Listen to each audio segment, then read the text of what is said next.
Alrighty, guys. Hello. Sorry for the short delay. Something was going on with my camera and it wouldn't connect, but I think I have everything connected and figured out.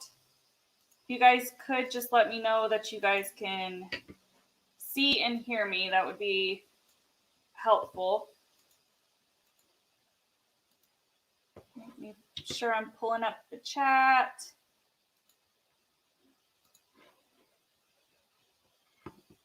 Hey, Carrie. I did get a couple of emails from people. I haven't quite read them yet, but I do plan on doing so today. Hey, Sarah. How is everybody doing? I hope everybody is having a good Tuesday so far. Hey, Kent. Hey, Ritz. Hey, Jane and Elizabeth. Awesome. Thank you guys so much for the feedback. I appreciate that. So today, I am going to start off with a couple of disclaimers here. If you're new to this channel, I appreciate you being here. I appreciate all of the support and I never anticipated all of this to happen over the weekend, but it has been a wild experience and I appreciate every single one of you. A part of my disappointment from Friday was at the time that everything kind of got dramatic and haywire. It's frustrating to me because I actually had people engaging with wanting to know and asking hypotheticals about how the system works and stuff like that. So I was a little bit upset and I knew people were still asking questions, but it was hard to continue with trying to manage the stream at the time, trying to pay attention to the chat and everything that was going on. So I had to just stop it. And I wanted to continue this conversation. I hope everybody who had questions is either listening or is hanging out in the background. There's been a few people who left some questions on the community post that I am going to answer. But before we get into that, since I do have a lot of new people, I'm not sure if everybody understands or knows why I talk about this stuff. So I want to go over that really quickly. I was in foster care from 0 to 10. So I have very close personal experience of the system in Florida. All of my knowledge and history is in Florida. I worked in Florida as a child protective investigator with the Department of Children and Families for over 3 years. Does that mean that I know how every state operates? Absolutely not. And I always say that in every video where I talk about CPS or CPS dealings. In any sense of the way, I've talked about CPS multiple times. I understand my channel's kind of gotten a little bit more attention lately because of everything that happened on that live stream. And I just want people to understand, I know not every worker works the same as I did. I know not everybody is going to have the same experience that I have. When I'm talking about CPS, I'm talking about how I was trained and how everybody in the state of Florida is trained. That does not mean that if you had dealings with CPS before I was trained and was working, that it wasn't different, because even my experience in the system was completely different from how I operated as an investigator. Things change. In addition to that, I just want to say I understand every state has different laws and things like that, and I always leave that as a caveat. This is from my experience, my training. Take it for what you will, just to help break the stigma around CPS and to help people understand how the system actually operates. There's a lot of negativity around the Department of Children and Families and investigators and social workers, and it's kind of always been a part of this channel since I kind of started doing commentary to help break down stereotypes, help break down stigmas. I am fully aware not everybody's experience with CPS is the same. I do want to put in place a pretty strong boundary, just so people know moving forward. If you had a bad experience, I definitely can understand that. Like I said, my personal experience within the system for 10 years was not very good. But don't diminish my integrity or my professional knowledge. You can have a different experience, whether it be from a different state. You may have different laws. Please understand that I am talking about it from my experience as a professional and as someone who has had personal experience with the department. that does not mean that this is how everything operates for every case.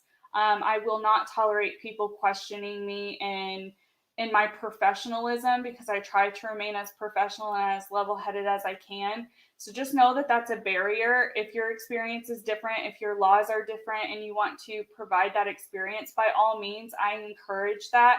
And I'm not going to make you feel bad about it. But when you try to make it seem like I'm lying, or that what I'm saying is incorrect, I will be blocking people from my channel. I don't appreciate that. Don't question my professionalism. I am extremely passionate about this area of work. For personal reasons, I have a whole playlist on my channel talking about my experience in foster care. And ultimately, I did get adopted when I was 10. But it's really disheartening to have other adults come at me and try and tell me I'm lying when I'm not in my comment section. I've tolerated it a little bit, but I'm just putting in that boundary now that I won't tolerate that, because that is stuff that's really inappropriate, and to just try and make a low blow at somebody's education, experience, and their personal experience is kind of crappy, and I don't want you a part of my community. So I'm just putting that out here now before we get into this, because I've had a few people in my comment section on other CPS videos try and go down that route, and I will entertain it just to make sure that I'm not being too sensitive about a situation, that, you know, I'm not just assuming that they're trying to tell me I was lying. But clearly when they respond, that was their intention, to try and make people who maybe read their comment think that I'm a liar, or that like I'm just saying this stuff, especially when I've talked about it in relation to Katie.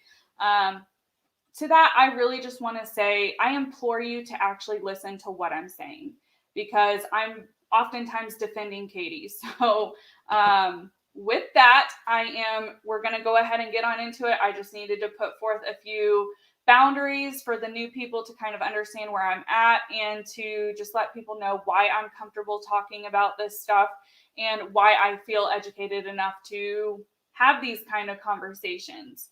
So I'm going to go ahead and address other people who have come into the chat. Then you guys can go ahead and start putting in your questions.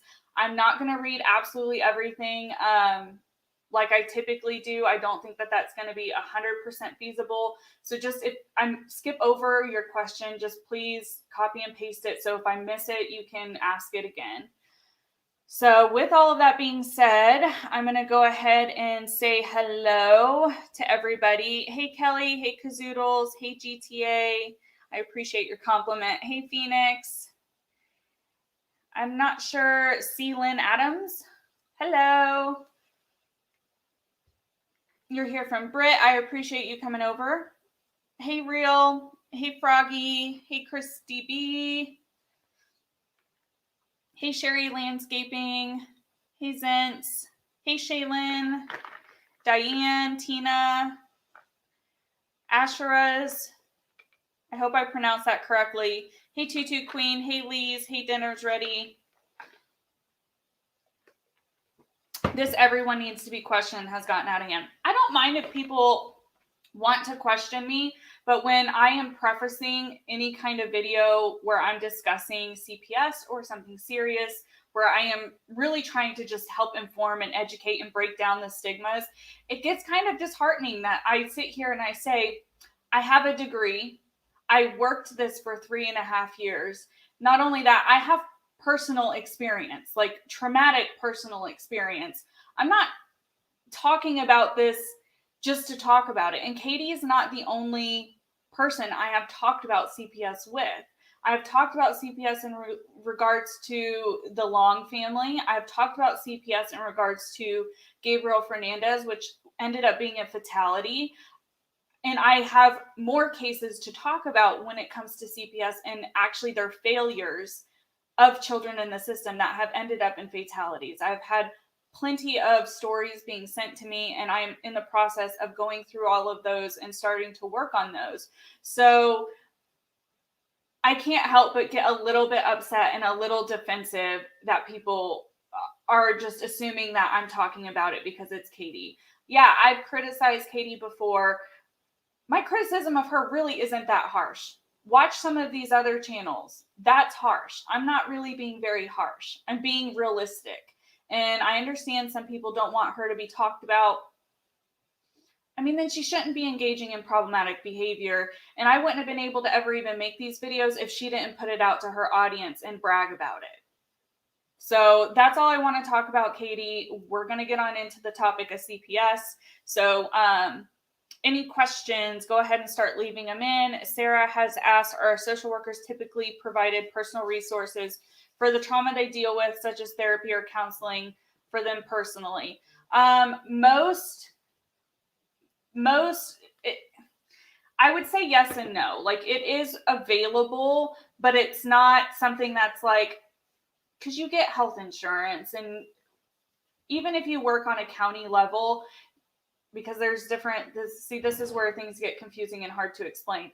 So depending on the state, it's going to depend on how their DCF operates. In Florida, it's a state level. So DCFS is ran by the state. So you're hired by the state of Florida. You work for the state of Florida. Here in Utah, you are hired by your county.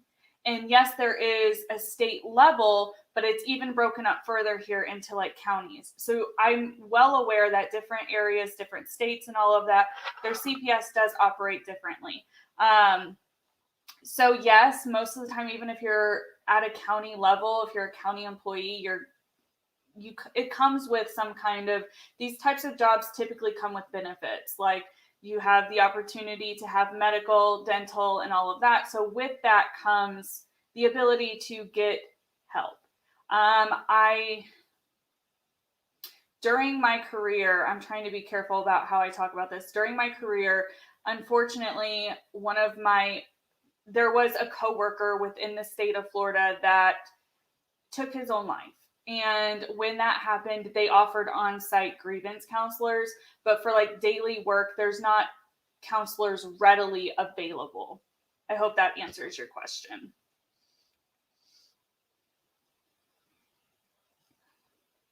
So I hope that answered what you were asking. Hey, Gaming Granny, I appreciate you being here. Hey, Trace Harper. CPS laws don't vary much state to state. I mean, there's always nuances, and the way that CPS, when it gets down to like the nitty gritty, it is kind of handled differently. Hey, Rain. Hey, Christophan. What did you make for dinner after you left the live? I made portobello pizzas. So for those of you who don't know, this is a side note, I'm on a weight loss journey. So I'm doing like a low carb diet. So that is what I had for dinner. You used to be in foster care in the UK years ago. You found that social workers could be very different in their outlook regardless of training in the same city. You can't judge everyone the same. Absolutely. Everyone's passion, like, you can be all in it for a job and you enjoy the work and you like helping children in the community, but your outlook is going to be different from probably my outlook, because I've been there personally. I had a lot of passion for it, which led to a lot of motivation. Although burnout is like a huge thing with these kinds of workers, I never experienced burnout in that job because my passion was there for it so much. Hey, Amber. Why would state laws be different? I mean, it's just like state laws for criminal activity, in how that's different. Everything can be ran by each individual state. So everything's different. It also depends on the state's methodology that they have. Like, we had most states that I have come in contact with or have talked to in regards to CPS, they typically have a methodology of trying to be least intrusive, meaning making sure the child's safe but not breaking up the family if you don't have to. Most states operate off of some kind of model like that, but it looks different everywhere. Hey, Mary's Brewer, how are you?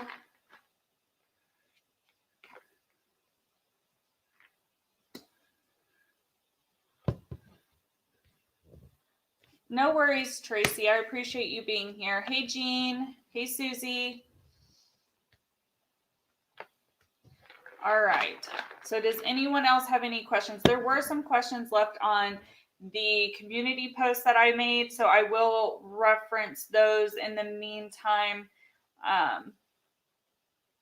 There were a few. I just have to find them.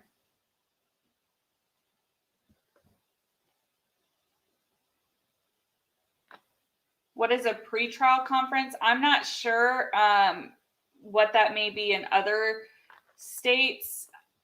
In Florida, it wasn't referred to as a pretrial. How it would work if the courts got involved is there would be a shelter hearing. So when a child or children are removed from the home, you go in front of the judge within 24 hours.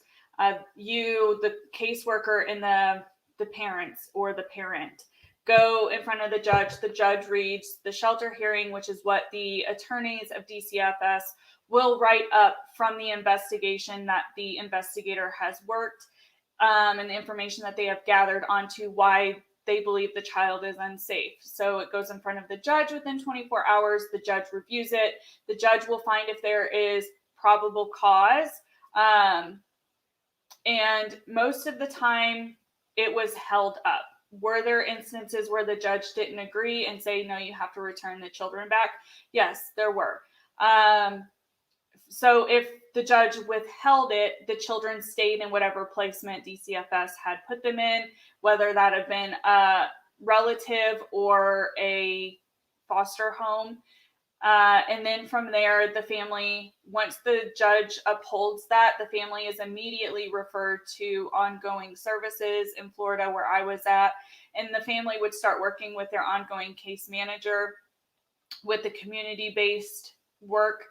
The investigator would finish out their investigation, close it out, and then the investigator had nothing else to do with the family. It was all on the ongoing caseworker. From there are multiple hearings involved. After it's upheld, it's up to the parents. In the second hearing that you go in front of the judge that the family goes in front of the judge to work their case plan, to deny the allegations and go to trial.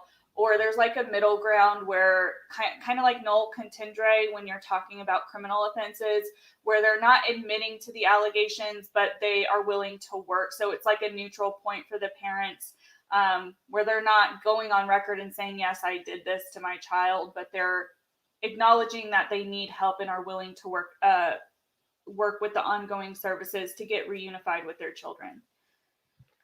In layman's terms, it's the easiest way I can think of to explain it here, or there rather.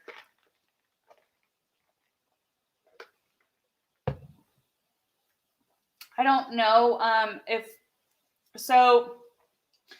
Gaming Granny, you ask about Utah and like the polygamy here and if that would affect CPS. Having multiple parents that's not abuse or neglect. That's really a religious thing. And oftentimes, even in Florida, when we would encounter like polygamy or things that were a little bit different or religions that aren't very popular, you can't remove children because of a religious belief. You can't remove children because of cultural things. You can't remove children unless there's actual abuse, neglect, or abandonment, which I remember somebody asked me to actually define these terms. Neglect, these terms they're used very loosely, okay? Abuse is a number of things. Abuse can be physical abuse, it can be sexual abuse, it can be emotional abuse, it can be a number of things. Most people, when you hear of abuse, you hear of like the egregious visual things that you can see with abuse. Abuse goes far farther than that. Neglect is when you are not providing. Poverty does not mean that you're neglecting your children. Neglect is when you are intentionally not providing the basic and essential needs for a child. So food, shelter, water, if you're not providing those or not even trying to provide those to your children, or you're using it as like a weird punishment, that's neglectful. There's also things that can be related to neglect as far as if you have a child that is medically needy if you're not doing what the doctors tell you to. A fine line, there is a line there between like religious beliefs and medical stuff. Those are really hard cases, and that's typically when you have more people involved with cases like that. And then abandonment is you abandon your children. You can abandon your children at any age. Even though you may have an unruly 16-year-old, as a parent, you have to make sure that their basic needs are being met, even if that's not in your home. You're still their parent. You're still responsible for them. Their well-being is still in your hands. So I hope that helps. I hope that helps a little bit. Do you find advocates different from state to state? So I've not really worked in any kind of advocacy since I've been like actually worked in any other than when I was in Florida. I haven't found any here in Utah. Utah is very different from what I'm used to. The culture here altogether is different.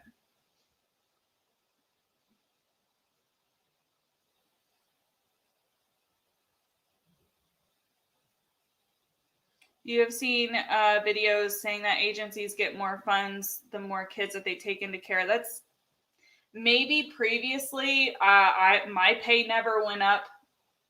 We weren't incentivized that way. If anything, it's the opposite. I think that maybe years ago that might have been something going on, but any worker will tell you, and anyone who's like on the front grounds, not in like the higher echelons, but anyone who's like on the foot, on the ground doing this kind of work will tell you there's not enough foster homes. It makes absolutely no sense to remove children when you struggle to find them a place to be. I have heard that before. I've never... it wasn't like that where I'm from.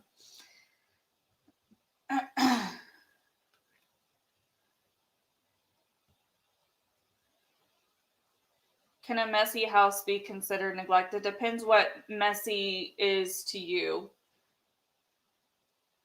Messy is, that's like one of the terms that an allegation would come in and say, describe how horrible a house will be. This is hypothetically.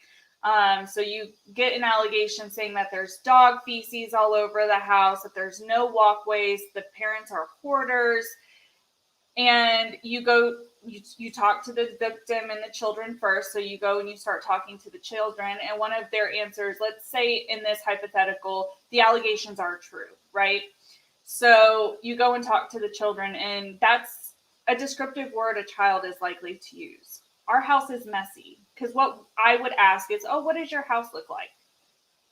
It's an open-ended question. It's not directing the child to answer in any particular way. It's not a leading question, not asking specifics, just to get the child to talk. And they'll say, it's messy. Well, what does messy look like to you? Like, those are the kinds of, depending on the age range of the child, you have to move how you question to get to the answers that you're being alleged. Eventually, you're going to see the house anyways. You have to. Even if it's disorganized. Yeah, you can have a messy house as long as it's not posing a danger to your children. And age of your children in your home are going to be a factor. If you have a 16-year-old and there's dog poop on the ground, the question is going to be to the 16-year-old, like, why are you choosing to also lay in the dog poop? You're fully capable of picking it up. Does that mean that it's the child's fault? Absolutely not. When it comes to like hoarding situations and stuff like that, you can see it on hoarders. It happens. It's typically a generational thing, and it's typically because there's been a traumatic event that whoever is hoarding got stuck in.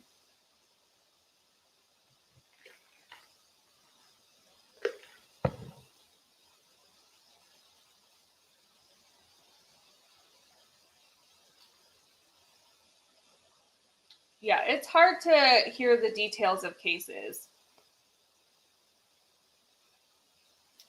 you're wondering how critical. Yeah, it really just depends on the age of your children and what the house actually looks like. Everything is very much individual. It is not based off of just one thing. Every case is very much individualized. I appreciate you so much, Steph, for the super chat. You really didn't have to do that. Thank you so much. I'm glad you enjoy my channel. I really enjoy Brit as well. If you speak in depth to a child old enough to express themselves and they say they really want to stay home and you genuinely believe them but still feel they're at risk, what is the way up? So that's, like I talked about before and probably not into detail, that's when we would typically utilize safety plans. Whenever you have, at least where I was working, I'm going to have to continue to say that, but when dogs, stop, quit it. Sorry, my dogs are in here. When you have an unsafe child or an unsafe situation, you would try to implement a safety plan. Before children are removed, it's always a step that where I worked, you had to try and work a safety plan before you could remove the children and place them in foster care.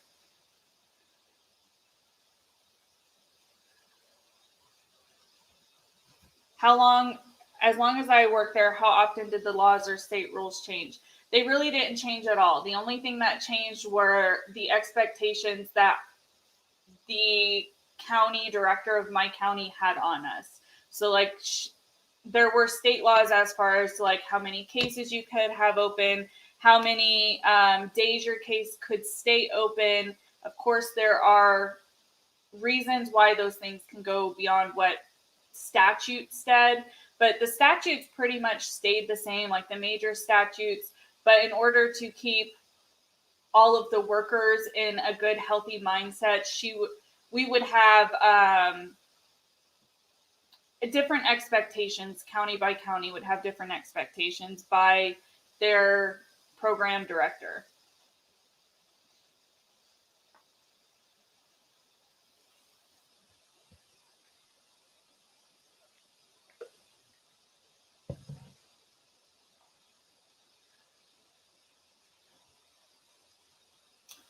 Hey, Claire, thank you for joining.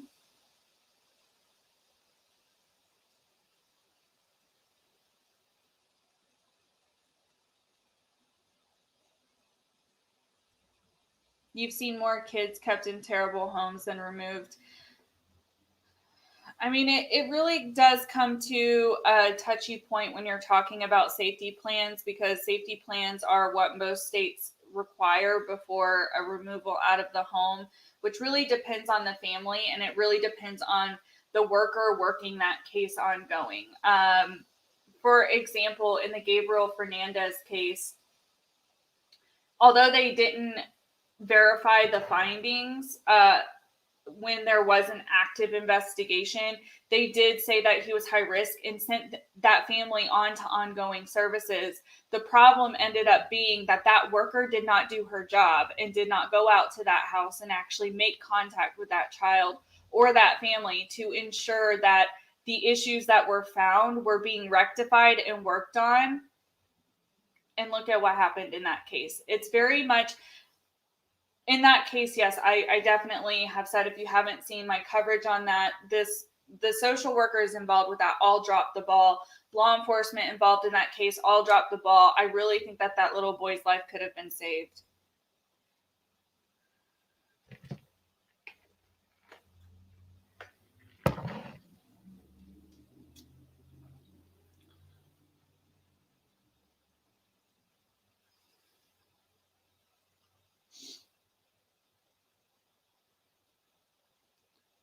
Hey, Unveiling, it's good to see you. Hey, Alicia, I'm not sure which pronunciation you like. I appreciate the compliment. Hey, Liv. Hey, Kelly.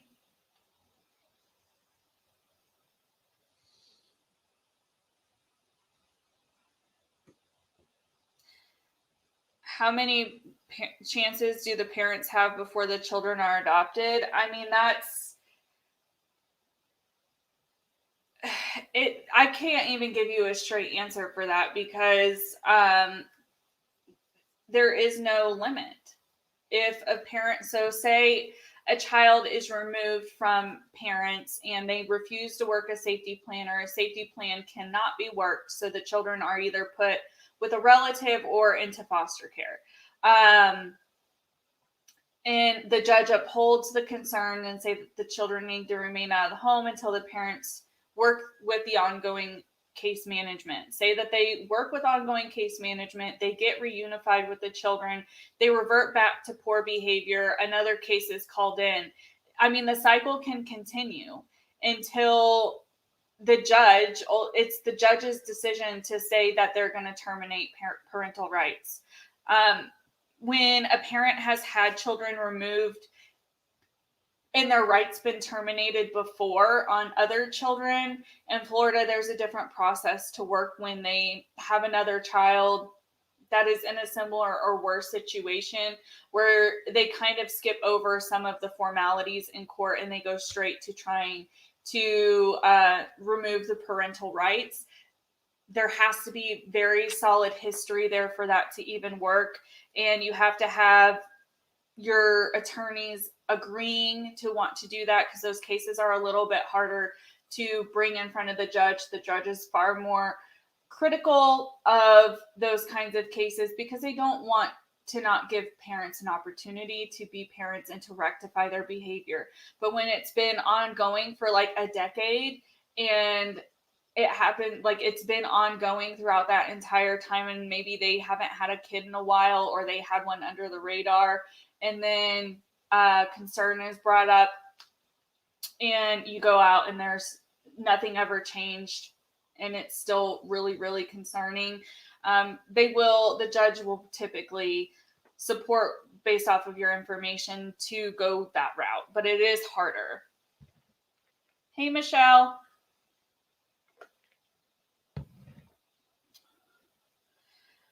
Did I personally want to remove a child, but the laws or rules didn't fit? It's not necessarily the laws or the rules.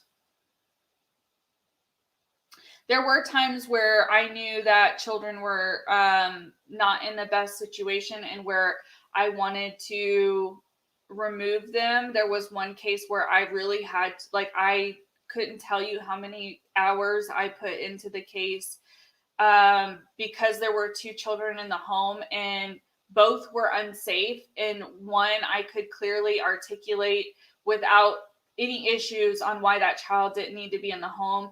But in order to remove more than one child, you have to be able to articulate the effect of the abuse and neglect onto the child in grave detail for a judge to uphold it. And I really had to work to get that other child removed. This child was it was one of the worst cases I had worked. I worked about 5 really egregious cases, and that was one of them. It was really hard. I put a lot of time into it. I had an amazing supervisor who also put in a lot of time into that case. It took a lot. My removal, once I filed it was upheld. It doesn't feel good to have kids, to know that you have to remove kids, especially being a child who was removed, and knowing the effects that it is likely to have on them in the future. Like, I know of things that I struggle with and I deal with as a person, and have characteristics I have developed because of my childhood. So I know all of those factors, and I was always calculating those into my decision making. But at the end of the day, if a child was unsafe, no matter what it was about, whether it was abuse, neglect, no matter what it was, if I knew they were unsafe, I was going to do everything I could to make sure that they were safe moving forward. Under certain circumstances, when you have children who are verbal and who have been systemized, and who it is like a generational thing, if you have verbal kids and they're not giving you anything because that's their lifestyle, that's what they're used to, that's how they've grown up so far, unfortunately, there's times where you do have to walk away and you can't do anything. It does happen. It is very hard, though.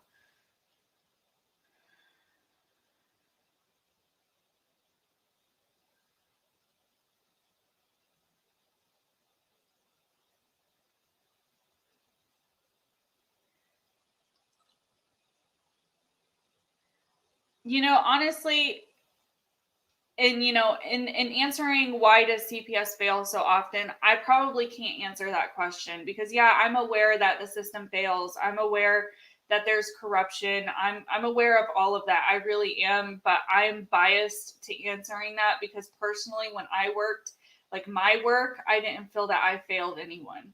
I know that that's probably not a factual statement. I'm not naive, but it's hard for me to try and answer that kind of question. Honestly, when I think of stuff like Gabriel Fernandez, I think it's people who probably weren't trained appropriately. From what we hear about that first investigator, she clearly didn't know what she was doing. She had poor supervision, in my opinion. Her supervisor didn't ask her any follow-up questions. I've talked about before in my training how it took me like months before I was comfortable with making a safety decision without calling my supervisor. And even at that point in time, I staffed every single case with my supervisor. You have to. And I don't know when that case happened in 2012, I don't know how California was operating. I still don't know fully how California operates. But in Florida, you have to have regular staffings on open cases with your supervisor. So your first staffing is like 2 to 3 days after you write a document stating why or why not you don't think the children are or are not safe. You have a staffing about that. That's when you kind of put your game plan on what you have already done to do your investigation, what you need to do moving forward, what they in addition want you to do, and you have to do all of that. And then you have follow-up staffings every couple of weeks until your case is closed. And then when you close your case, I don't know how it is in other states, but in Florida, you have to write a family functioning assessment, which is pretty much a biopsychosocial, which is going from each individual's beginning of their life to the end of their life, asking every single question you could possibly think of. It is extremely, extremely hands-on. We ask people their entire life story to have the information to do this documentation. That's why it is pretty lengthy in Florida. You can have a case open up to 60 days as statute. It doesn't mean that every case is open that long. It doesn't mean that cases aren't closed quickly. It all just depends on how cooperative the family is with you, how much information you're able to gather on the onset of your investigation. It's always, everything is just a moving part.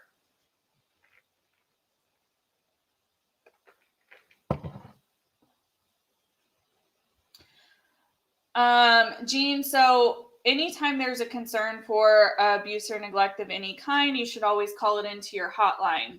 Once it's called into your hotline, whether that's a state number, a county number, whatever it is, there's typically a threshold that has to be met before an investigation is launched. If the threshold isn't met, it is just recorded and no investigation is launched. Hey, Amber. Hey, Alice. Hey, Sarah loves donuts.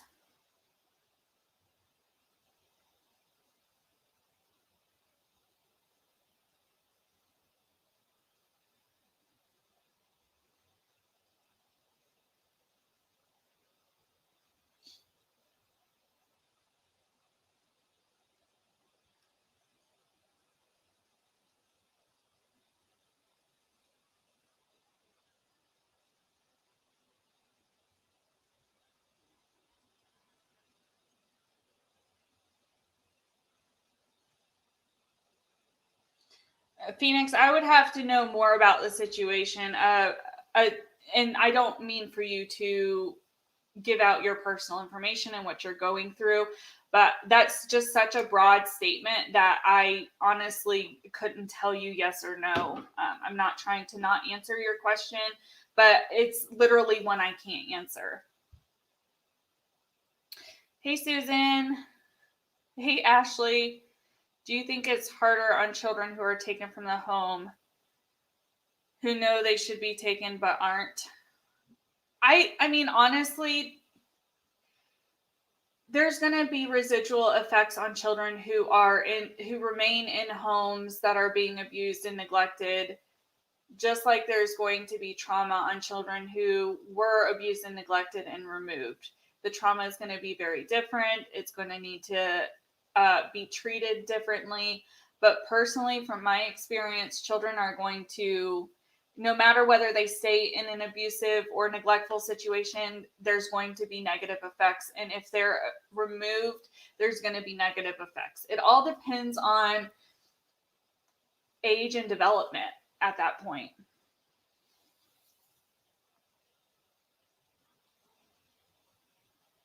I don't do it anymore because I moved about a year ago, and there hasn't been any open positions here where I'm at.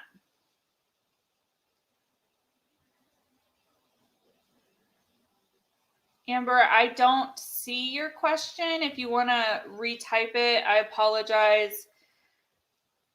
I figured there would be some I would miss here and there.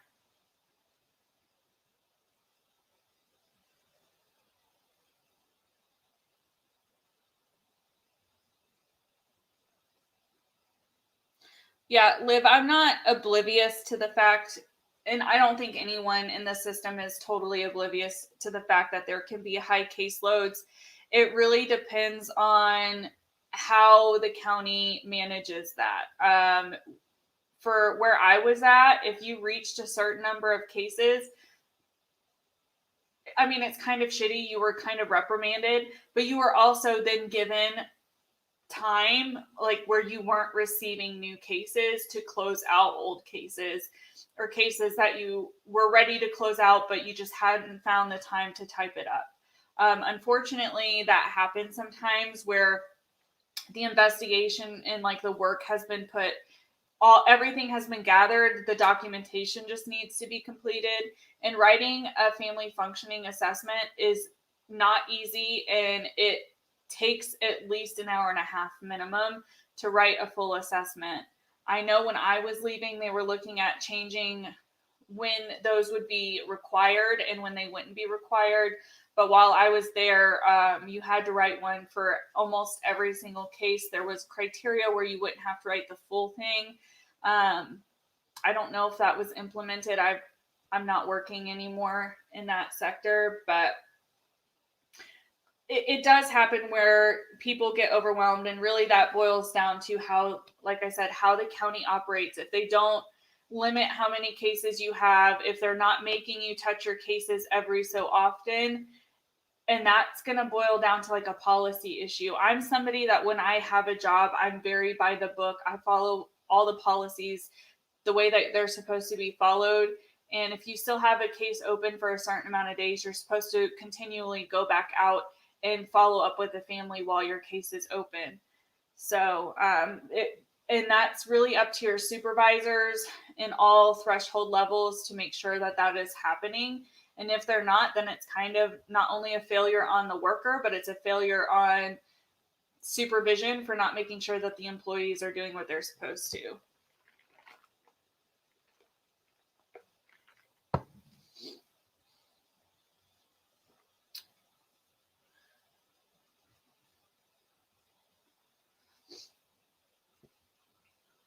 Jean, I've kind of already answered that. Divorce situations, it shouldn't matter if there's a divorce happening or not. If there's abuse or neglect occurring, it shouldn't matter if it's a divorce situation. However, if CPS isn't involved, it could be a number of things. It could be because there are no concerns for abuse or neglect.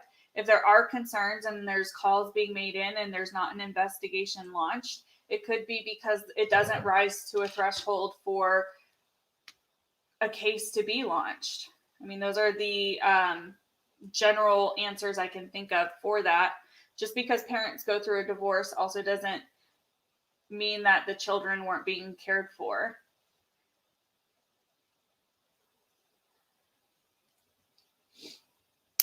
All right, I'm going to try and look because I know there was a couple of questions left on the community post.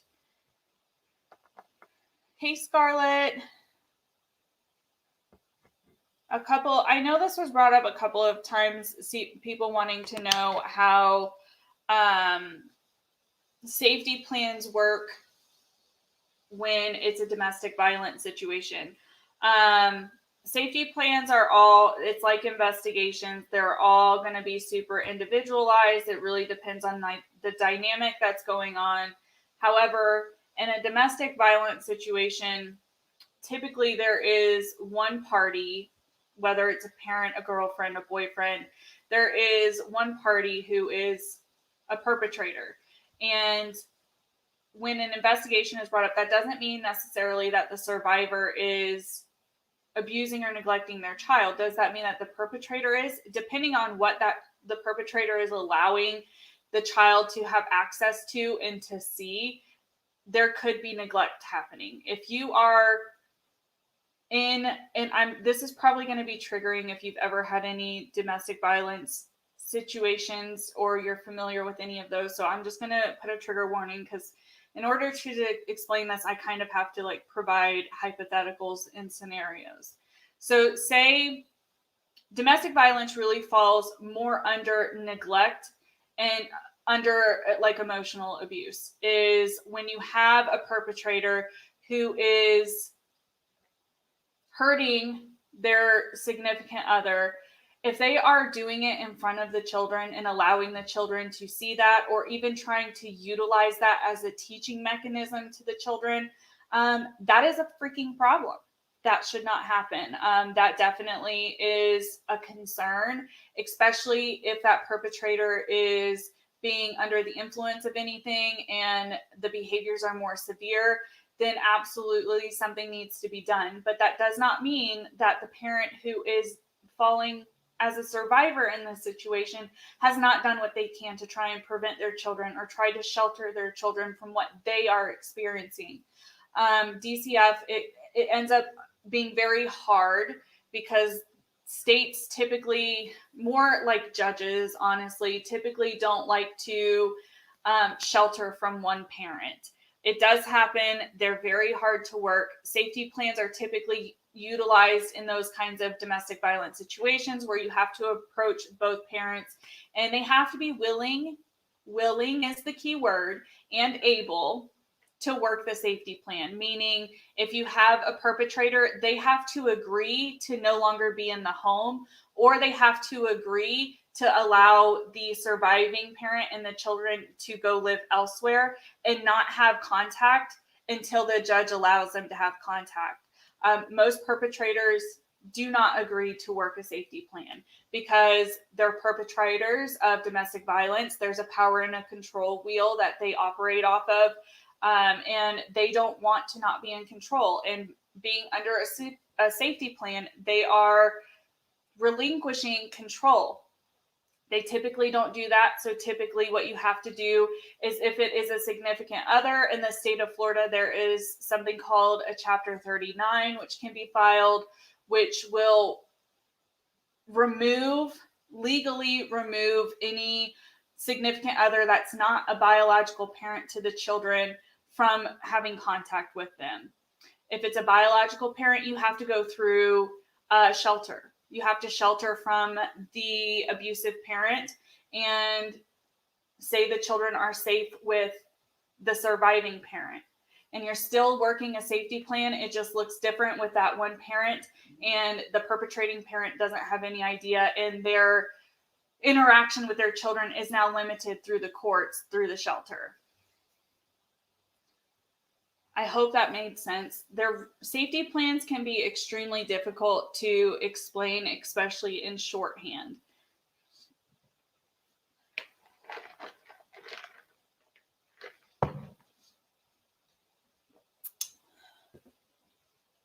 Hey, Dana. Hey, Hamed.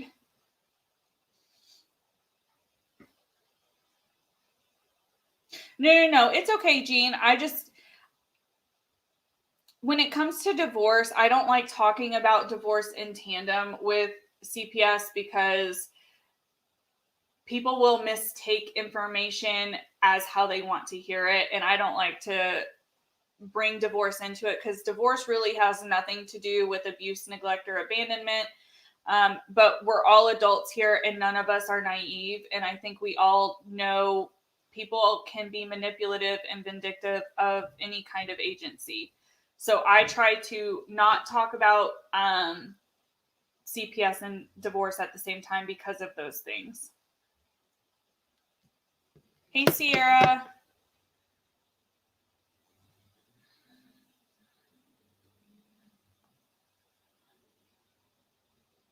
Hey, Marie.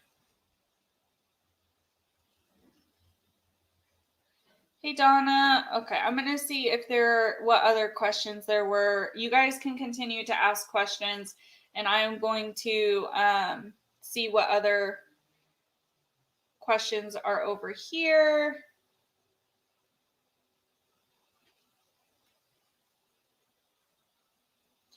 You saw a lot of violence and drug use going up. Yeah, unfortunately. I mean, I'm not trying to stereotype here, but typically when you have parents who are in active drug abuse, they are irritable, especially depending if they're coming down. So it's not uncommon for there to be some physical violence in those homes, even if there isn't a perpetrator typically, but whenever a parent maybe gets high or intoxicated, they become that kind of personality.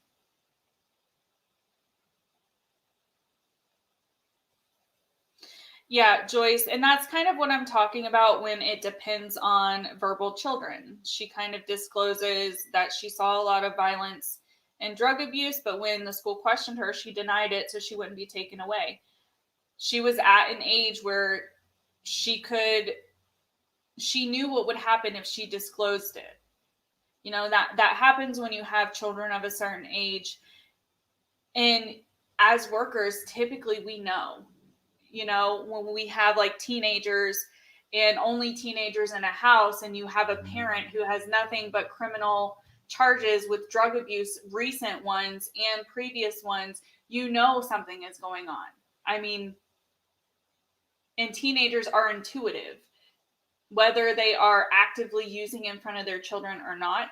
Teenagers know what drugs are. Teenagers, especially nowadays, can typically know based off of behaviors what kind of drugs their parents are using. But they don't want to be removed, whether it's because they feel protective of their parent, they feel that it is their duty to protect their parent, or because they're afraid to be taken from their parents. I mean, those are things, and it's up to the investigator to really try and use all of the skills that they have to get any information to ensure safety plans at bare minimum can be put in place. And that's part of the misinformation that's out there in regards to most CPS that I see, is people just assume that CPS are baby snatchers and that they're just going to come to your door. They're not going to actually hear what you have to say. They're not going to, you know, be willing to work with you. From my work, me working, and from what I have heard here in Utah, and they also work least intrusive, that's not how they operate here. It's definitely not how we operated in Florida. We would always try to, if it was a situation where parents just didn't have the resources or needed assistance, we would do everything that we could to help the family and help the parents and give them resources.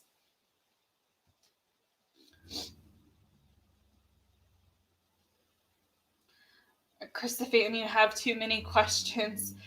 I mean, if you end up starting to type them out, you can, and it takes more than just the one line, you can just put 1, 2 at the end. That way I can follow logically. Whiskey, stop.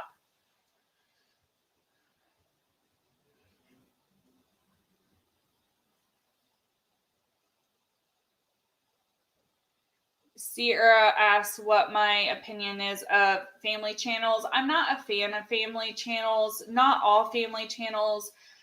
I can identify that not all family channels are, not all of them are trying to, it's hard to put in words my thoughts. I have issues with them, absolutely, for a number of reasons.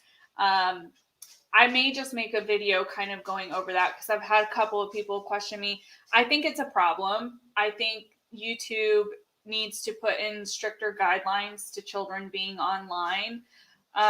Do I necessarily think that all family channels are, have negative intentions. No, I understand that a lot of what we see is what they want us to see. In some circumstances, does that make it more concerning? Yeah, it does for me. Because if you're willing to put up online, a teenager shopping for undergarments and clearly the teenager is uncomfortable, that's a problem. Whenever 8 passengers, everything happened with 8 passengers and her 5-year-old in the lunch, and how the school was concerned and the mom was brushing it off. I have a video about that. It's a really old video, but I stand by everything I said in that video. I had concerns for how that was just being wiped away under the rug. And I haven't continued to talk about that family because I hear that they just like to pressure creators into silence if you talk about them.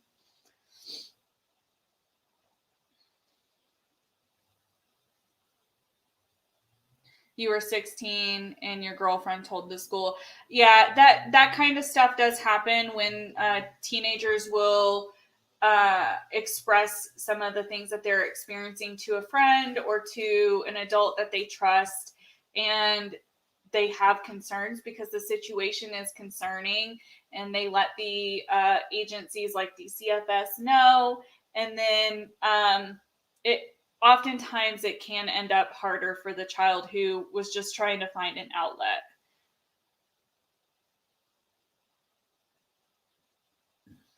How old was I when I first worked for CPS?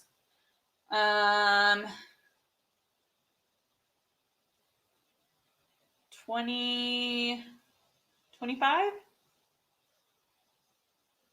26. Yeah, I was 26.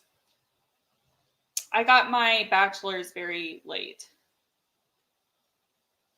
And I don't remember my very first case. The very first case that I worked, you work it in tandem with somebody else, and I don't remember exactly everything about it. And what's hard for that for me is I was a intern for 4 months in the agency and the office that I ended up getting hired for. So it's hard for me to distinguish when I was just interning and when I started to work my own cases.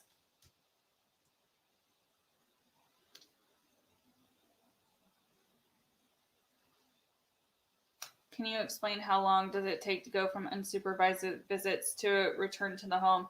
There is no estimate on that. It is all dependent on what is going on in the household, what were the maltreatment, so what was occurring for the children to be removed, and where the family is as far as where they're at in their progress of their ongoing plans.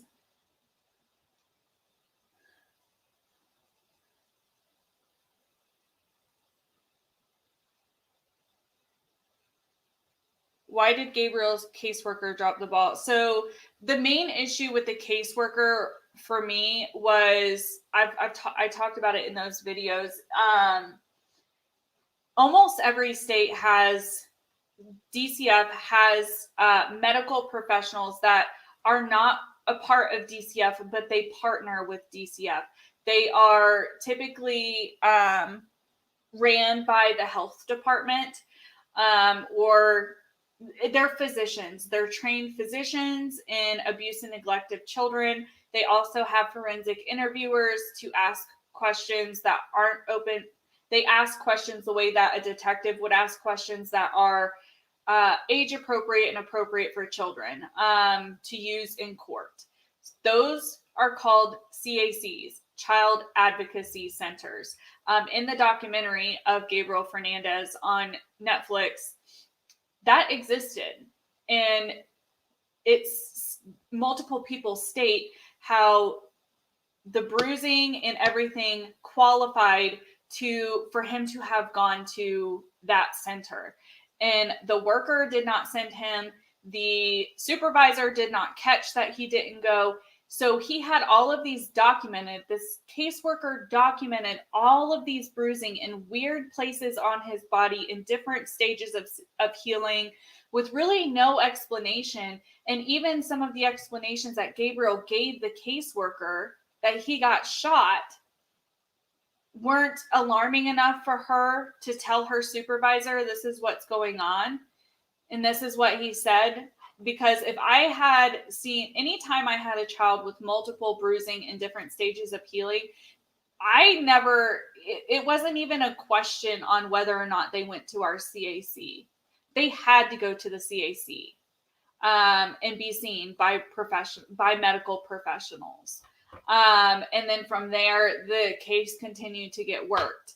If I ever had a child tell me that they were shot with something, or they had bruising on their face or their head, that child would not be going nonchalantly, just being going back to the household, and there not be any very serious follow-up. And I'm shocked that there wasn't law enforcement involvement in tandem with like child abuse charges being looked at, because just looking and hearing what his injuries were, I mean, common sense tells anyone that something's not right. And if you don't think you are capable, your supervisor should have been out there. And if he didn't think he was capable, law enforcement should have been out there. And the second that those bruises were photographed and documented, he should have had to go to a doctor, and law enforcement should have been involved, because clearly what we see now and know now, like, there was torture happening. Like, law enforcement should have been able to run an investigation on this child and this family, and those parents should have been charged sooner.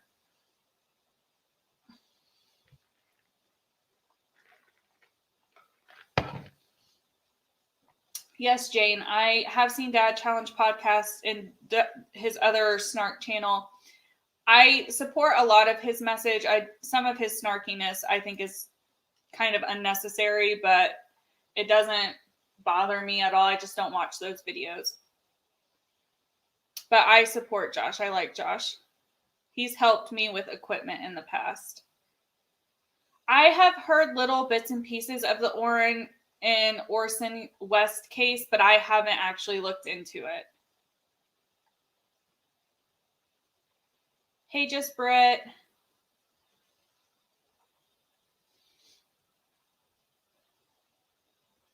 If there's anyone who has cases that they want me to cover as far as like true crime and children fatalities and CPS involvement, you can email them or DM them to me. I have surprisingly a pretty lengthy list. I have about 5, and I've started to go into one of them.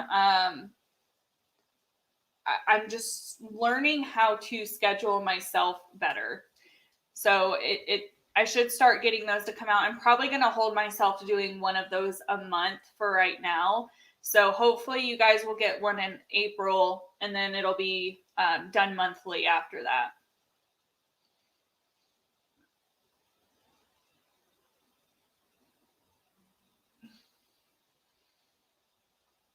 What some of the more shocking experiences that I had working with CPS? I mean, I won't go into detail about any of the cases that I've worked, but I've worked some pretty egregious ones in relation to human trafficking of children. There is typically Florida has somebody who works those kind of cases, but if you're on call, you have to start working them until that person is in. So I started working one that was pretty hard to do, and I had a pretty serious burn case where a 3-year-old got burned. That was hard to work. Other than that, the hardest part about working that job is having parents, when you're talking to them and they're telling you, especially when you've already talked to the children and you know that there's concerns, and then you go and talk to the parents and they're just nonchalant. They don't care. It seems that they don't care that they have neglected their children, because there was a lot of drug use where I was at, and a lot of cases revolved around drug use. And parents may be good parents, but once they start to abuse substances, their inhibitions and things like that do change, and they don't see the issues. They really can't see the neglect that typically comes with parents who are using substances. So it would be hard at times to be questioning parents and them acknowledge their how they're not treating their children well, or that they did do something they shouldn't have, and just brush it off like it's no big deal, not be able to acknowledge the concern there. That would be pretty difficult at times.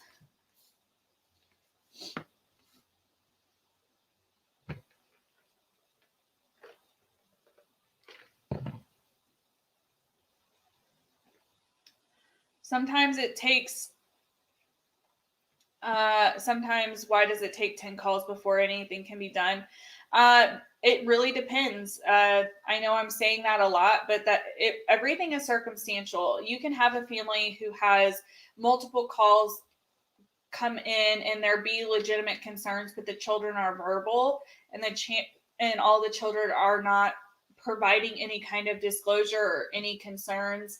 And when families are systemized and shut off, even when you're doing outside resource work, they have sheltered themselves so much that people really don't know much.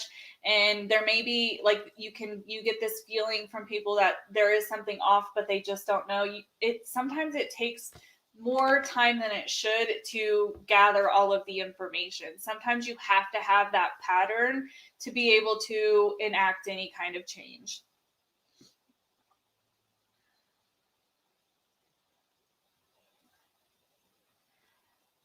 Yeah, Joyce, those kind of cases, sexual assault cases, are hard to work. Once you get a disclosure from a child, there's typically, those cases are worked very delicately. And once the child discloses, you don't shut the child down by any means. If they're telling you, you allow them to tell you, but typically we as investigators on the front run wouldn't get more information than what was necessary. We would try to get just a simple disclosure, not push the child, because then they go to the CAC where they speak to a forensic interviewer who records that for court. That way the child doesn't have to continually give the same disclosure. It's recorded, it's done. And then you contact law enforcement. So typically law enforcement, in most cases, I'm not going to say all, but in most cases, law enforcement is the one who interviews the perpetrator of those cases. And it's kind of like worked in tandem. This is sad, but sometimes some teenagers are vindictive. Absolutely. That does happen, where teenagers are just pissed off. I mean, I hate to say that, but teenagers know of DCF just like the rest of us, and they're not getting their way. Maybe they're spoiled. Maybe they're mad at their parents for not letting them do something, and they think it would be better. They genuinely, what I find is they typically think it would be better if they weren't home, and that they were showing their parents that they were right to call in a situation. I mean, it happens.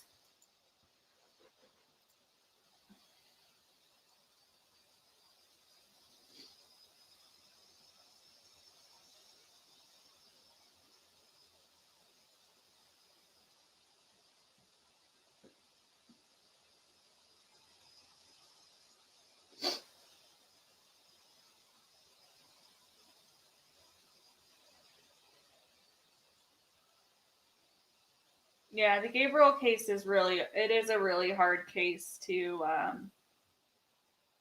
listen to and to work through. The hardest part for me was when the supervisor was trying to excuse all of his bad behavior. That's when I got the most emotional. That, and then hearing of all of his injuries that came from when he was in the ER room, and that was really hard, which is crappy because that's how they start that documentary. And I understand why a lot of people, when I did that, those two videos, I understood why people said that they couldn't watch it because it was too hard. It's really hard to get past like the first 20 minutes of the first season, the first episode.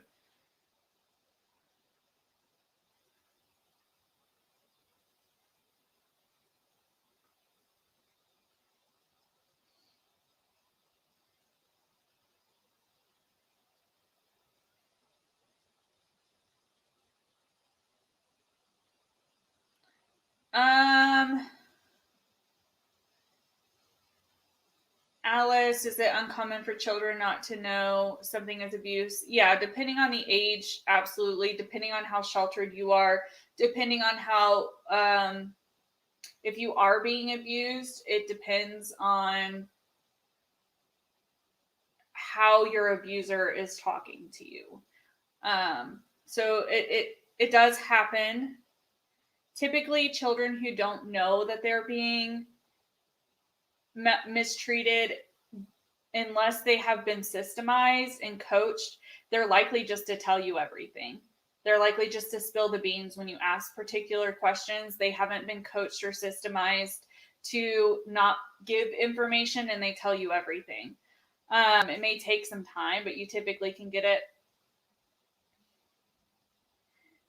I don't know in your particular situation with what you say here, if that was the case. I think maybe saying your mom wouldn't let you go to the doctor, he was just covering himself because he's a mandated reporter. If you dislocated your thumb on yourself and it wasn't something that was done intentionally by your parent, then I don't think that's abuse. Accidents happen as well. How long does a child have to be absent before it's considered abandonment? That's going to depend on your state laws and how your current CPS works. It really depends on the age and what's being provided to the child. And just because a child may have been, it boils down to being more of an age issue for abandonment than anything else, and what they have going around them.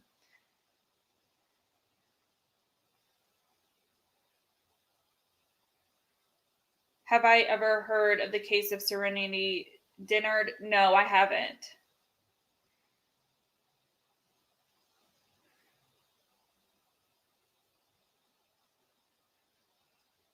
I'm sorry, Tracy. I'm sorry you're struggling with your son.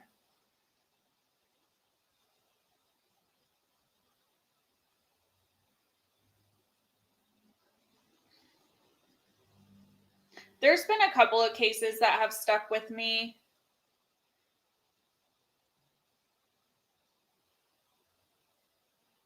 I won't go into detail about them though.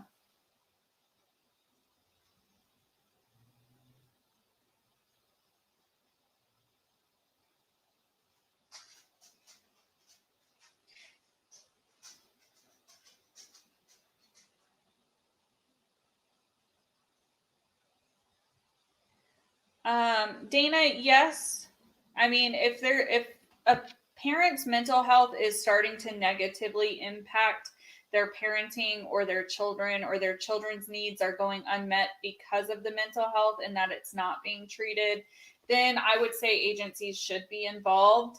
That doesn't mean that something bad's going to come of it. It means that the agencies are likely to come in, make sure the needs are met, have those conversations with the parent or parents about, their behavior and what needs to change. And if they don't have resources, then it's up to the agencies to make sure that those resources are provided and follow up is done to ensure that they are being utilized so the situation can be better. That's often, most of CPS is really dealing more with the parents for the children's sake.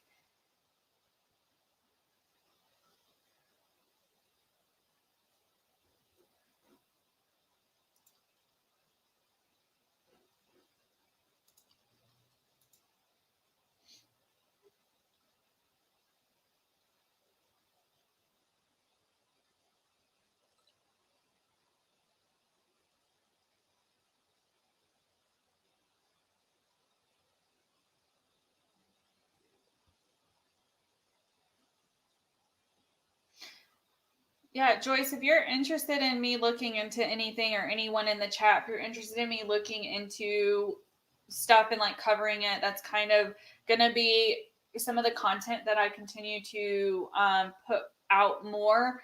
Uh, those types of videos just take more work because I have to do some investigating of my own and do some research and stuff like that. But I am going to start doing more videos like that. So if you have any stories, whether you know personally or you've heard of, and you just want to hear my opinion on them and me discuss them and break them down, I would be welcome to hear what your ideas for that. Just send them to me either in a DM or in an email. I do have several that have been sent to me that I'm going to be working on first. So it may be a little while, but I am going to start working on those kinds of stuff, those kinds of videos, those kinds of stuff, those kinds of videos more.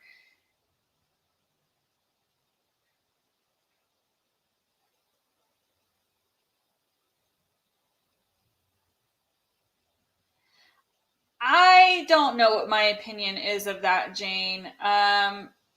Again, that's kind of like a state by state thing, but I think almost all states here in the US don't allow children in care to be like, you can't take pictures of them, you can't post pictures of them and stuff like that, for a multitude of reasons. I don't know if I feel comfortable with foster parents putting the children on camera. You can easily tell your experience and like what you're going through with a child, because it is educational, I'm sure, to talk about the difficulties that children in care have and the troubles that come with being a foster parent, to help other people to kind of know how to maybe work through a situation or give them alternatives, outside the box ideas that they have learned that work well when they have children in their home to deal with certain situations.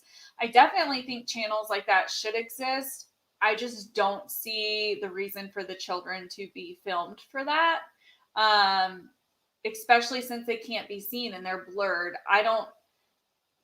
That gives me a weird vibe. I didn't know that that was happening. I don't like that. Clearly, I don't like knowing that.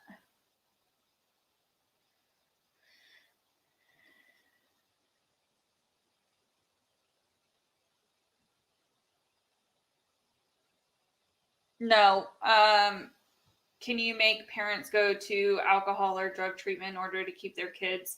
So, where I'm from, no.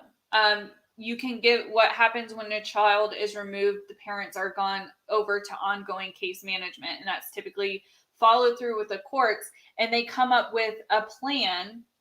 It's typically expected to be 12 months of a plan, and they are talked about, like, the caseworker comes up with a plan, they talk about it with the parents to alleviate and rectify whatever concern was ongoing. So if the parents don't finish their plan, then they probably wouldn't get you reunified. So in a way, yes, but in a way, no. Like, we can't force them to. If they don't do it in ongoing services, then they don't get reunified, or the case is drawn out and they try to find alternative means to assist the parents. Some parents maybe don't need treatment and think that they can, do better without seeking treatment. They can quit on their own. And if they can, that can't be held against them. I hope that answers your question.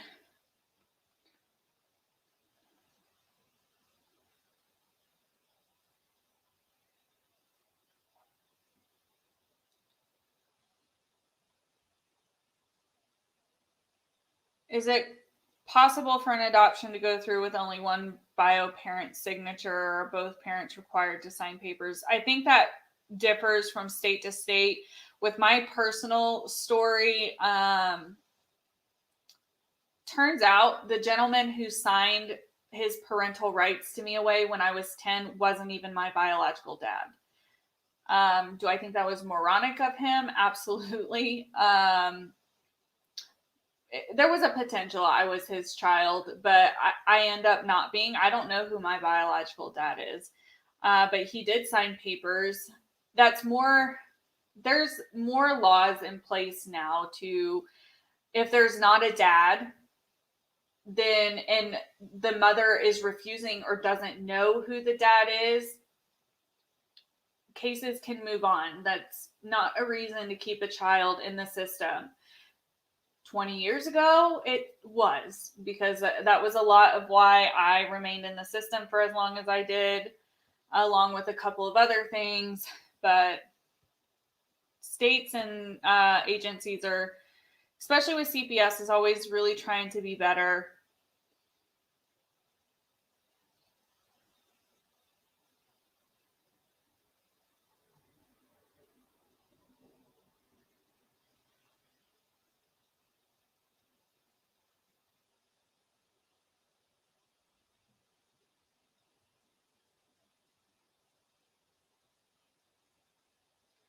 Why would CPS not give custody of a child to grandparents if removed from the parent's custody?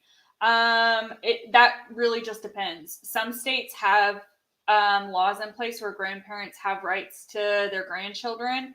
Other states don't. Florida is a state that grandparents don't have any rights.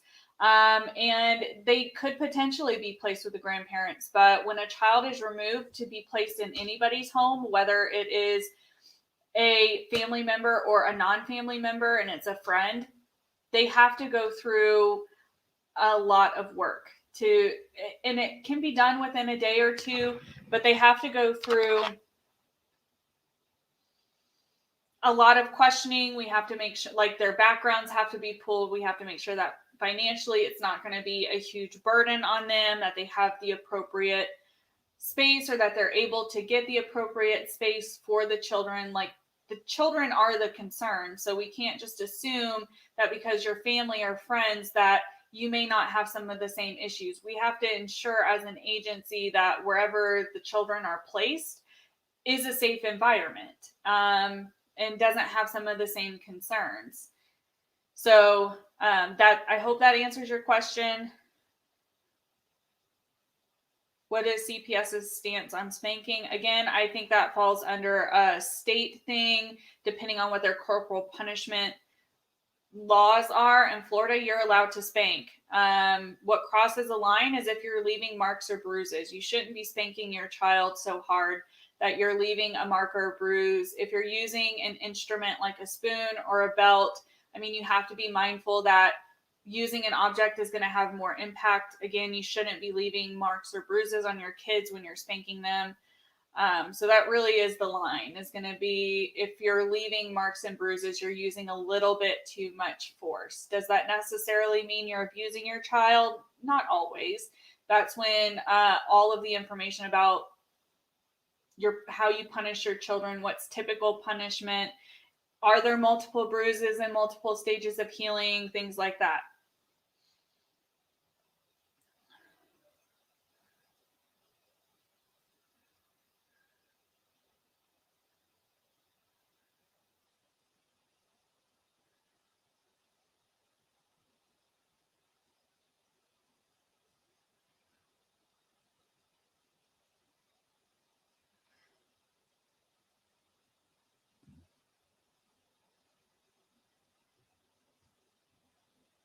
You're a foster and adoptive parent, so I appreciate that. I appreciate anyone who is a part of the system and um, helps kids. I mean, there were foster parents that I had when I was in the system that I still like cherish, even though I don't talk to them and stuff like that. I don't even know their names anymore, to be 100% honest.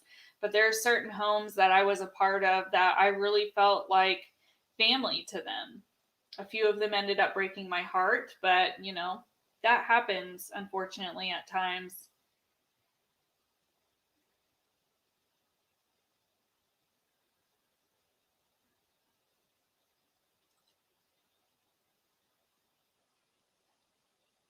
Bye, Alicia.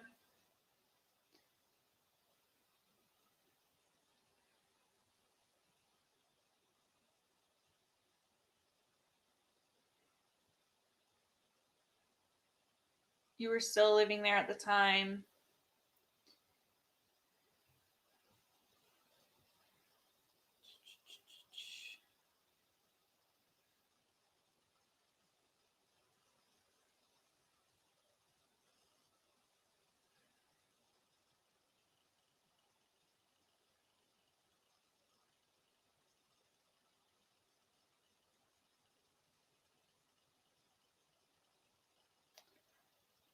So, Dana, children will, unfortunately, if a foster home can't be found, they'll stay in typically an office. Most CPS buildings have a room for visitation that they can make into a nice place for children to sleep overnight. But foster homes will be found, even if it ends up being out of state. That's when a worker will travel with the children to bring them there. It's not often that happens, but it does happen sometimes where children are placed in foster care hours away from where they were from.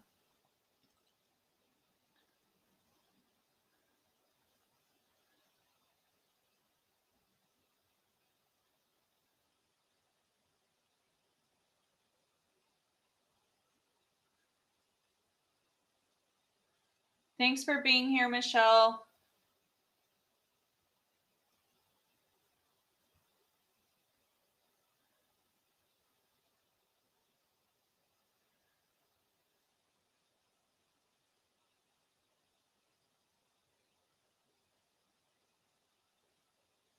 Jessica, that's the kind of job I had. Turnover can be high. People usually get burnout. Like, you're going to be able to know if you can work that kind of job within the first 6 months. And then if you find that you can mentally handle the job, then I think the average work time is probably a year and a half to 2 years is what's average from what I experienced. And how fast do people go to the home? That depends on the state. In Florida, the response time was either 4 hours or 24. In most places, it seems to be a couple of days is the typical response time from what I've seen.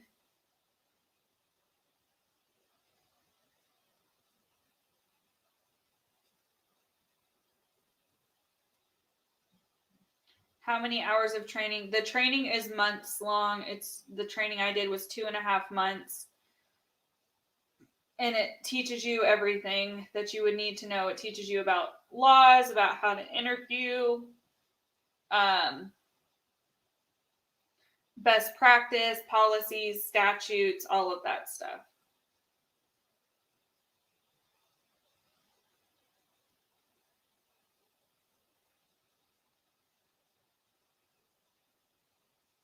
You were a foster parent for 2 years. That's awesome.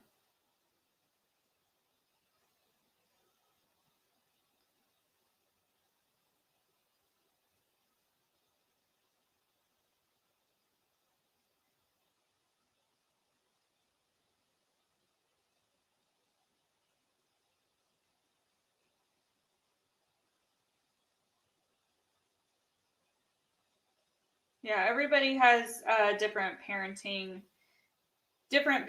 styles, and that's something to always consider, as well as like cultural things. Like, cultural things are something that you really do have to consider when you're an investigator and you're going into people's homes. You really have to consider if they have any religious beliefs or cultural beliefs, that you're not judging because of that you're not investigating based off of your own biases. You really have to be able to put your own biases aside.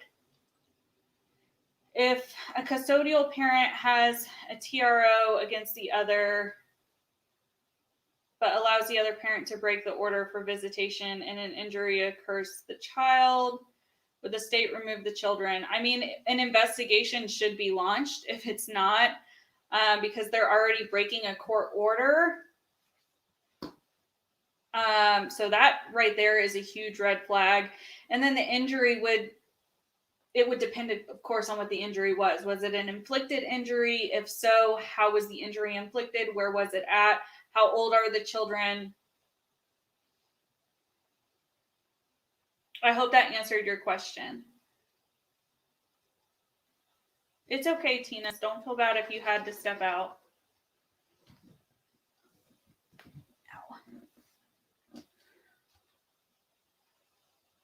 So I'm trying to look at some of the other questions that were on the post that I put up. There's a question on how, as family members, can people support children who are put in foster care? The best thing that you can do is like reach out to their caseworker if you can, figure out who their caseworker is, and like explain to them that you're family and you still want to be a part of the children's lives. And if you weren't considered for placement and you think you could be placement, have that conversation. If you can't manage placement, I would just the offer your support to the caseworker for the children. And there is processes that you have to go through to be able to see children who are in care, and that's really more for the safety of the children and their foster parents. Because the foster parents, people need to understand, foster parents are normal people with typically with normal families that have a heart for kids and want to help the system and want to help children who have been put in these terrible situations. So that's what I would advise.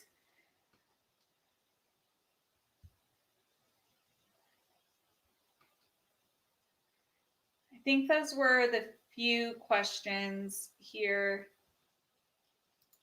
that were put on here. It's a really long comment that I think I'm just going to address to them specifically, because I think they're providing some of their own stuff, and I'm not going to read that on a live if that person's not here. So let me get back to you guys in the chat.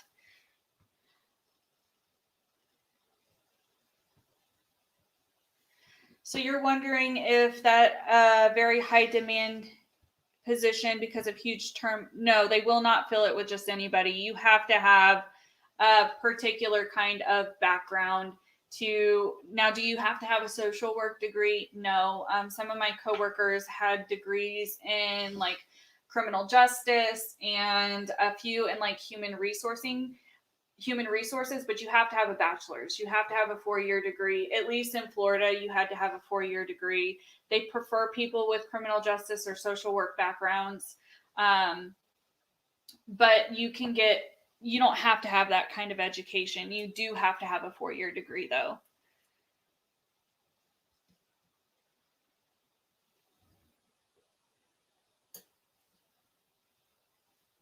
Yeah, Jen, I definitely understand that. I mean, I'm a child of the system myself. There's a reason I have the passion I do. I grew up in state care for literally 10 years of my life. So unfortunately, I have a little bit too much personal experience with the system as well.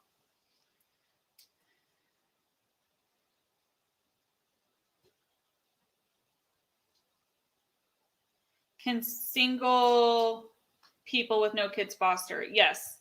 I mean, anybody can be a foster parent. You do have to go through trainings to be a foster parent. You have to go through background checks. It's pretty much like having a home study done.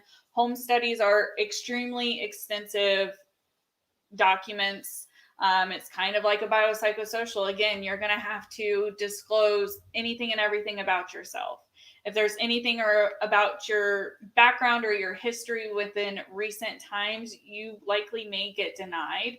So unfortunately, when it comes to children and when it comes to like the state or the county and other people's children, they have to make sure that the people they are allowing care for other people's children are good people, or at least seemingly good people. I mean, we all know as adults that paper can lie.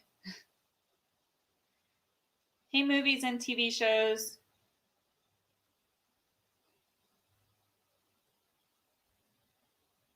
I'm sorry to hear that about your niece and the foster children that they have. Yeah, I mean, unfortunately, I kind of know a little bit too much about that life of having parents who won't do anything, won't change who they are.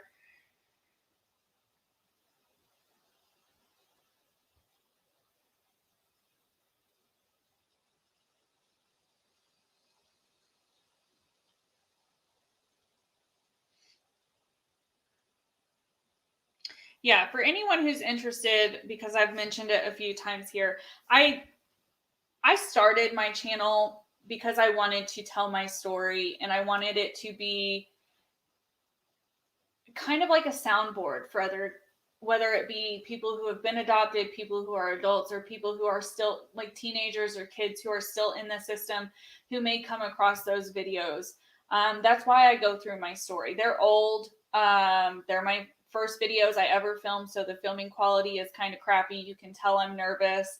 But I go through, there's 2 playlists on my channel where I go through my 10 years in foster care and even my experience through being adopted.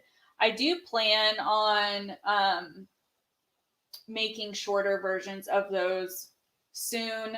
I just have to make sure I'm in the right headspace, because even in those playlists, you'll see a few videos I get emotional and like I kind of break down and cry a little bit when covering like certain parts of my story. But that is my intention. So if you don't want to go back and watch all the playlists, they are there if you're interested. If you're not, within a few weeks, I should have those videos out. You were a babysitter for your neighbor's foster kids. Yeah. Anybody who has any kind of contact with foster children or anyone in the system, you have to be vetted. Unfortunately, like, you have to be vetted. And if there's anything shady, whether it be in your criminal past or, really it focuses more on your criminal past or like your past dealings with any other agency, you can get turned down. Even if you've changed your life around and, you're not engaging in that kind of stuff. Sometimes it depends on how old the charges are or how old the incident is. And sometimes you can it won't totally hold you back from it, but it is something that they'll have a very serious conversation with you for.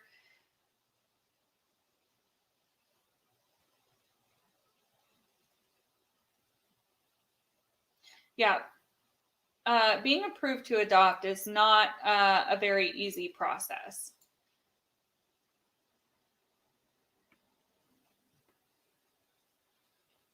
Yeah, nobody has to feel bad. I appreciate people who like are giving condolences for me mentioning what I've been through, but you don't have to feel bad. I don't openly talk about it because I don't like people. Not that I think this is any of your intentions, but I don't like people to continually say that they're sorry because of how my life has been. It is what it is. I've learned from it. It's made me who I am. I don't really like talking about it very much because of that.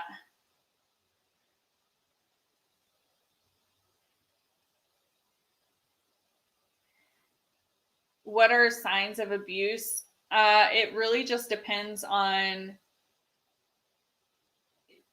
your gut instinct is one. If you hear or you say something from someone, that a child that seems off, I wouldn't say go do your own investigating, because that can be harder for investigators when they get involved. I would say ask questions to see, and if that gut instinct remains, then do what you can do and call it in if you have any concern. If you see bruising and weird spots on anyone that's a child, ask what happened. And if they seem shy or it seems unlikely, like it doesn't follow with where the bruise is or the shape of the bruise, I would say have a concern. If you have a child whose behavior is like it's not a developmental change, but all of a sudden they start changing in how they're acting. We see that in Gabriel Fernandez's case. His teachers said that once they called, his behavior increasingly got worse. He started to act out. He started to be mean. Even one of his classmates was saying how he had started to be mean. Those are all silent cries that something is happening.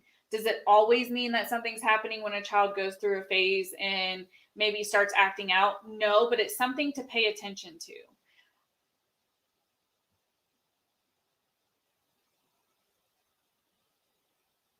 No question is too personal for me. I'm pretty open about everything I've been through. I was adopted when I was 10. I mean, I wouldn't be where I'm at if I wasn't adopted. I know that for a fact. I know my parents, and my parents are the ones who adopted me. They're the only ones I call mom and dad. If it weren't for them, I would be, I know I wouldn't be where I'm at today. I would be a totally different person. And a lot of why I know that is because I do have biological siblings and I know their names and I have checked, and uh, they're not leading the best kind of life.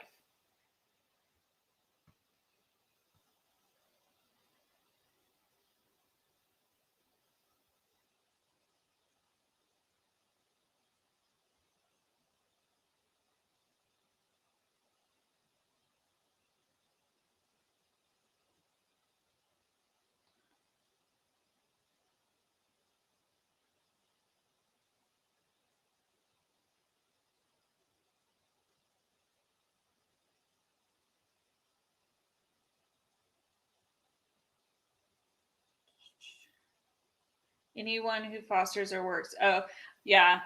Anyone who works in any kind of community outreach has my utmost respect, not only because I've worked it and I kind of know, but just because, I mean, you're giving back to your community. Those are very high stress jobs. They're very, it's a toll on your mental health too, and therapists and stuff like that. It really is, because you're dealing with everyone else and everyone else's problems. And if you're not careful and you don't have good solid boundaries and you don't work towards those boundaries and make sure you're using them at all times, you are likely to, let yourself kind of fall into a pattern or a rhythm of not putting yourself first, which can have detrimental effects on you both mentally and physically. But I am going to try and start wrapping this up. I do really like these kinds of conversations that we can really just be open with each other and help each other learn and talk from our own experiences, whether good, bad, or indifferent. I could probably sit here and continue to talk about this stuff with you guys for hours, but again, boundaries. I do need to find a cutting off point. So I am going to close out here in just a few minutes. So if you have any lingering questions or you've been hanging out in the background and you want to ask something, feel free to do so now. If you don't feel comfortable doing it on a live stream, you guys are welcome to reach out to me via DM or email. I'm going to be getting to my emails later today. So if you want to tell me anything or have me look into anything, know that that's always an option. Also, I know we talked about some things that can be triggering. If you are triggered at all, please seek out help. If you're in the States, you can dial *211. That's to United Way. They can give you local resources. You're also welcome to reach out to me if you're comfortable in doing so and providing your general area. I can do some work and get some resources for whatever you may need. Always make sure you're putting yourself first and your own mental health first. Anytime I have any kind of conversation that may be triggering, I don't expect people to be here or to engage if they can't. I always want people to put their own being ahead of chat on YouTube.